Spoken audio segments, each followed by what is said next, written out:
My name's Rico Topazio. I play bass. I've been playing bass since 1969. I grew up in Bristol, Rhode Island, half Italian, half Armenian, in the Italian part of town. Was singing Elvis songs when I was 5. Started playing guitar when the Beatles came out. Started playing bass after somebody wrecked my bass. So, no, started playing bass after somebody wrecked my guitar. So I started playing bass. And then I was playing all the clubs, Eastern Seaboard, and finally got a girlfriend, pair of boots, and an extra bass, and came out to California to be a rock and roll star, and I ended up playing with Michael Forbes. The first instrument I started playing when I was about 7 was the accordion. I hated every minute of it because nobody cool played the accordion. And then when the Beatles came out, my parents weren't going to buy me a guitar, so I had to use all my confirmation money to get my first guitar, which I still have, as a matter of fact. And sat in my room and listened to Beatle records for hours. A friend of mine up the street taught me a few chords, and when he couldn't teach me anymore, he said, "We got to go see Johnny." And we went up the street to see Johnny because he knew how to do bar chords. Johnny taught me how to do bar chords, and the rest is history. I listen to all kinds of music. I listen to everything from rockabilly to opera. It just depends on the mood I'm in, and there are some times when I'll sit and listen to the same song for an hour, or I'll just put on my iPod and, you know, have the shuffle on and listen to everything that just comes on. I like the roots rock. I'd say, you know, like rockabilly, roots rock kind of stuff. I really like that. I like the power and the rawness and the simplicity of it. Just kind of like that rockabilly thing. Usually easy 3-chord kind of stuff. Simple lines, you know. Sometimes, you know, the first line repeats the second line and do a little turnaround. It gets me moving.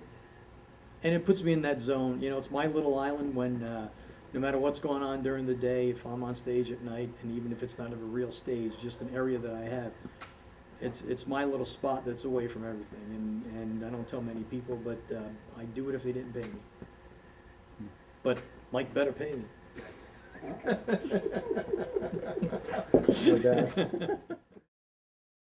And besides playing music with Michael, I've got about 4 other bands that I play with. I have my own band, one on the West Coast, one on the East Coast. I play in a couple of other tribute bands. I back up about 5 different Elvis guys. Playing an Everly Brothers tribute also, playing a Bob Dylan tribute band. My band is the Pink Cadillacs, 50s, 60s rock and roll. And that usually mostly just casuals. My band on the East Coast is Rico and the Hubcaps, because it's always different guys in the band and sometimes you lose a hubcap. And that's pretty much any song that I call, which is kind of cool because we'll do a song from the 70s or the 80s or something like that. The Bob Dylan band is obviously a Bob Dylan tribute. The Elvis band is, you know, with those guys, it's a religion. So you've got to do the Elvis. If in the NBC special he made a mistake on a song, you've got to play that mistake. That's the way those things go. Basically, guitar and bass. Oh, I like the bass. I like the power it has. I was playing guitar before that, and I was in a band where we had a bass player who never showed up for rehearsal, and he didn't sing, and he would get in fights at the gigs. So we decided to not use him anymore, and I went to the bass, and I just like the power of my pants shaking as I stood in front of the speaker. I'm a financial analyst for a major TV provider.